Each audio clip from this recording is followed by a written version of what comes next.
Riwayat Bukhari juga menjelaskan Nabi kita Muhammad SAW pernah keluar di malam hari lagi terang langit, bintang-bintang kelihatan, gemerlapan.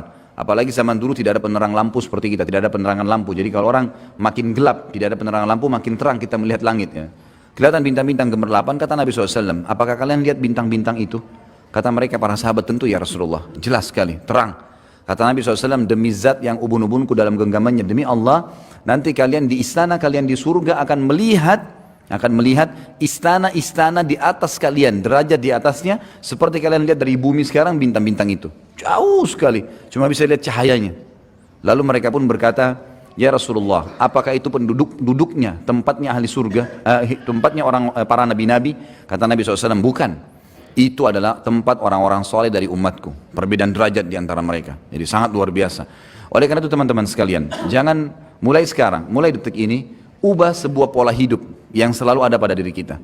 Seperti misal, banyak orang di antara kita banyak buang-buang waktu kosong. Waktu kosong. Pada saat lagi waktu kosong, kemana kebanyakan orang? Ke pasar, ke mall, habisin waktu. Berjam-jam habisin waktu di situ. Di mall teman-teman sekalian, di dalam sebuah hadis Bukhari dikatakan syaitan menancapkan bendera perangnya di mall, di pasar. Itu tempatnya. Dan kata Nabi SAW, makin tanda-tanda hari kiamat adalah banyaknya pasar bersebelahan. Banyak. Antum bukan tidak boleh masuk pasar, boleh masuk pasar. Tapi bukan program hidup. Jangan begitu weekend lagi libur, Sabtu Ahad, antum masukkan habisin waktu di sana. Teman-teman sekalian, coba renungi apa yang saya bilang ya. Mudah-mudahan kita bisa ambil pelajaran dari situ. Kalau weekend pun kita lagi tidak bisa, kita lagi liburan, Sabtu Ahad misalnya, kita lagi ada waktu lowong, gunakan, coba ubah sekarang pola pikirnya. Hiburan itu bukan mall, hiburan itu bukan pantai, hiburan itu bukan kolam renang. Hiburan itu bukan jalan menghabiskan waktu ke sana sini, buang-buang waktu.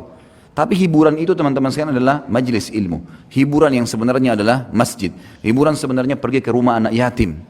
Coba begini, teman-teman yang punya anak kecil, coba praktekin deh. Yang selama ini kita tanamkan pada jiwa anak-anak kita kebanyakan adalah habisin waktu pada saat liburan sekolah di mall, di kolam renang. Kadang-kadang bahkan ada di pintu-pintu kolam renang, kita temukan ikhwah yang berjenggot, akhwatnya pakai jilbab besar, ngantar anaknya ke dalam kolam renang. Di dalam satu kolam renang semuanya telanjang.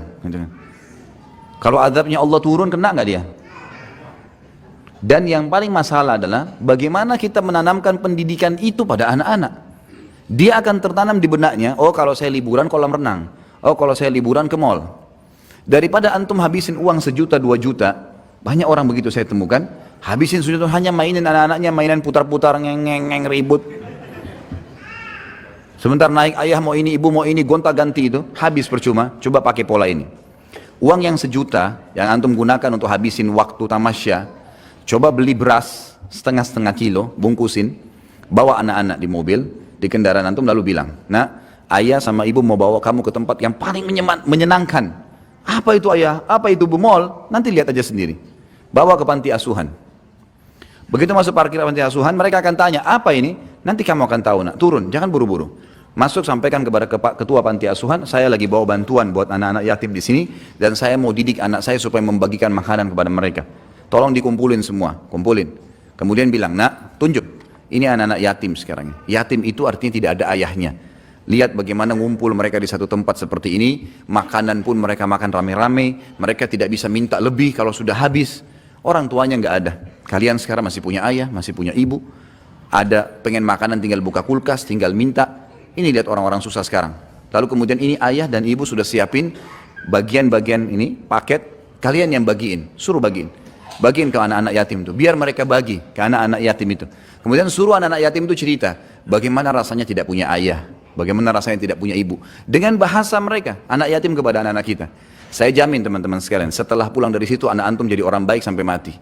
Karena program hidupnya sekarang adalah bantu orang susah.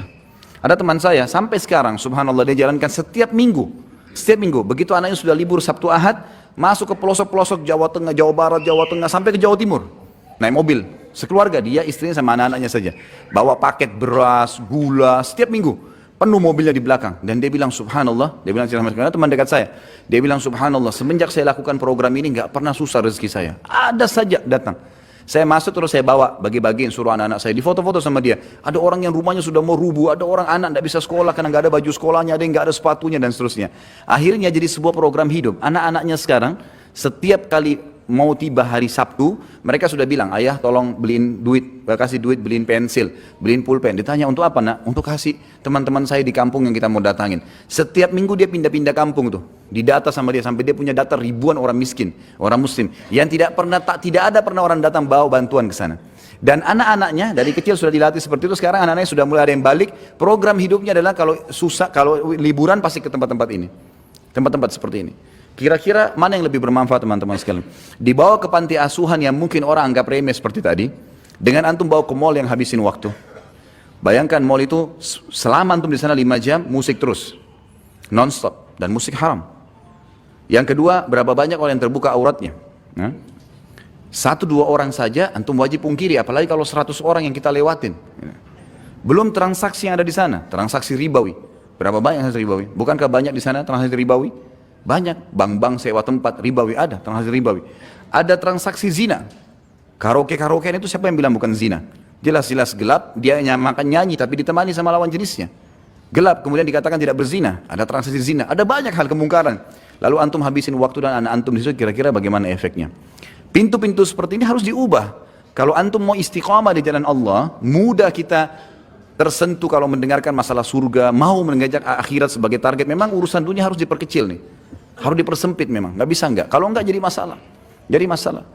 Jadi banyak sekali begitu, habis kalau liburan anak sekolah itu luar biasa. Sampai pernah di ikhwah-ikhwat yang dulu sama saya, Ustadz kita kalau liburan sekolah nggak tahu harus kemana. Akhirnya saya pun bawa anak saya ke pantai, bawa ke kolam renang, bawa ke sini, habis waktu.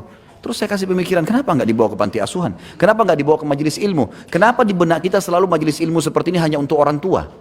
Kenapa nggak ditanamkan buat anak-anak? Sebagaimana kita bisa rasakan nyaman ilmu ada, kenapa nggak dibawa anak-anak biar dengar? Misal contoh, kan gitu. Kita ubah sekarang persepsi untuk itu. Karena memang kalau mau jadi ahli surga seperti itu teman-teman sekalian. Memang harus betul-betul menyempitkan urusan yang bisa membuat kita lalai dari surga. Bahkan bahaya dekat dengan neraka. Contoh saja program sederhana. Saya kadang-kadang kalau ke masjid saya bawa anak-anak saya. Kadang-kadang anak perempuan saya pun ikut. Pada saat masuk masjid ada celengan, saya kasih duit. Ini nak, masukin ke sana. Mereka kasih. Untuk apa abati? Dipanggil saya abati. Abati itu ayah sayang gitu. Saya bilang taruh dulu, masukin. Mereka masukin. Begitu mereka kembali, saya bilang ini masjid, nak, rumahnya Allah. Itu kotak amal untuk kegiatan masjid. Biasakan kalian menyumbang. Masih kecil, 2 tahun, 3 tahun, 4 tahun, 5 tahun, anak-anak saya alhamdulillah, maka ikut. Akhirnya mereka bicara sama saya. Kalau masuk masjid, abati minta duitnya mau kasih celengan. Baik ini, kasih. Kalau lagi jalan, ada orang miskin lewat. Saya panggil, lalu saya bilang sama mereka, orang itu mendekat mobil dikasih, ini kasih. Atau saya kasih mereka uang, ini uang, buka jendela kalian kasih dari sana. Kok dikasih tadi orang itu? Lihat orang itu bajunya, lihat susahnya hidup mereka. Kalau kita membantu orang susah, maka kita akan mendapatkan karunia Allah. Kata Nabi SAW, sesungguhnya kalian diberikan rezeki justru karena orang-orang susah di antara kalian. Maka setiap saya naik mobil, kalau anak-anak saya lihat orang susah, mereka tunjuk, itu berarti orang susah tuh. Tunjuk, itu orang susah, itu orang susah. Berhenti. Baik, kasih sumbangan. Jadi tertanam dalam benak mereka itu. Kalau saya telepon lagi keluar, kemudian saya telepon tanya kabar mereka, yang saya tanya, sudah sholat atau belum nak? Pertanyaan yang penting, sholat dulu, bukan sudah makan atau belum. Sudah sholat belum nak? Keluar jangan lupa tutup aurat. Hari ini sudah hafal surah apa nak? Oh surah ini ya, baik, berarti mau dengar, coba baca deh.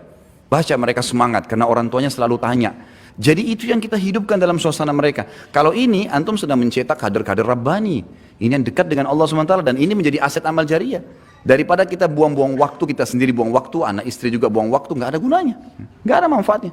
Saya bicarakan dengan istri saya, kalau sesuatu yang penting mendesak baru masuk ke mall. Kalau tidak, jangan. Kalau darurat sekali baru.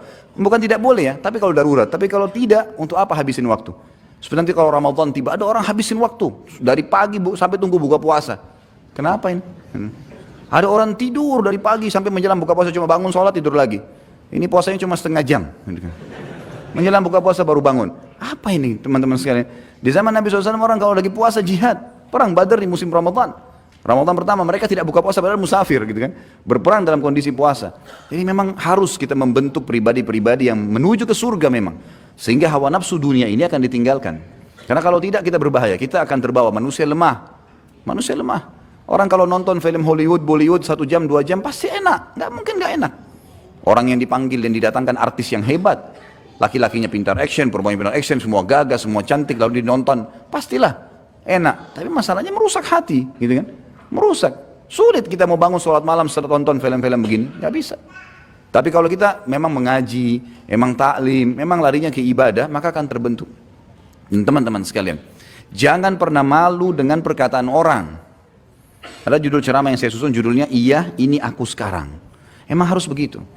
Kita punya masa lalu pasti ada yang salah, tidak ada manusia yang sempurna. Nabi Adam alaihissalam lihat malaikat sujud depan matanya, tapi berbuat dosa. Cuma orang mukmin buat dosa, tahu salah tidak diulangin, itu yang benar. Bukan dia sudah tahu salah lalu diulangin, ini berbahaya, gitu kan? Ini sudah masuk dalam perbuatan mungkar yang berbahaya, bisa jadi istidraj, bisa sampai pada tingkatan azabnya Allah di situ. Nabi Musa alaihissalam pernah buat salah, Nabi Yunus alaihissalam pernah buat salah, gitu kan? Mereka punya berbuat salah. Umar bin Khattab adalah orang yang paling benci Islam sebelum Islam. Kita tidak lihat masa lalunya, yang dilihat masa sekarangnya, gitu kan? Akhirnya setelah dia masuk Islam, dia orang yang paling tegas terhadap orang kafir. Pada saat dia sebelum masuk Islam, dia peminum khamr. Pada saat masuk Islam, dia yang menjadi penyebab turunnya ayat pengharaman khamr. Tiap hari berdoa, ya Allah haramkan minuman ini buat kami, haramkan buat kami. Padahal kemarin pecandu besar. Orang lihat masa sekarang. Sebelum masa jahiliyah bergaul sama wanita. Setelah masuk Islam, Umar bin Khattab yang menjadi penyebab turunnya ayat-ayat hijab. Turunnya ayat hijab justru karena Umar bin Khattab berdoa, ya Allah tutup aurat wanita kami, tutup aurat wanita kami, selalu sampai turun ayat hijab. Dan ada 13 ayat yang turun, semuanya berhubungan dengan permintaan Umar bin Khattab kepada Allah Subhanahu wa taala. Jadi memang masa lalu gak dilihat teman-teman sekalian. Kalau ada teman-teman yang lihat kita kena berubah penampilan, karena orang kalau lebih dekat kepada akhirat memang berubah tuh. Lebih tenang, jalannya lebih teratur, lebih tawadhu, lebih merendah, kata-katanya lebih santun, selalu mau berbuat baik, membela orang yang sedang terzalimi. Kita selalu begitu, terbawa dengan arus ingin mengejar pahala dan takut berbuat dosa. Itu wajar, orang akhirat begitu. Nanti akan ada olok-olok tuh. Kamu alim ya sekarang, kamu begini ya, kamu begitu ya. Jawab, iya, ini aku sekarang. Dulu ya dulu. Bahkan sampai separah apapun, seorang wanita pernah pelacur misalnya, atau seorang laki-laki memang pernah juga ngelacur, istilahnya sudah nakal sekali luar biasa, terus sekarang dapat hidayah, taubat, tetap sama jawabannya, iya, ini aku sekarang. Dulu kamu begitu ya, dulu juga kamu begitu, iya, memang dulu, sekarang ini aku. Saya bertobat kepada Allah, mudah-mudahan Allah maafkan, itu yang penting. Jadi jangan pernah malu melihat perubahan-perubahan atau terjadi perubahan itu pada diri kita. Ini penting ya, sempitkan semua jalan-jalan menuju ke neraka, buka semua pintu menuju ke surga dengan program-program hidup yang positif kalau surga, dan tinggalkan semua program negatif dalam neraka. Kemudian sama hal tadi yang saya jelaskan, bagaimana kita tidak boleh malu pada saat terjadi perubahan pada diri kita dan berani jawab apa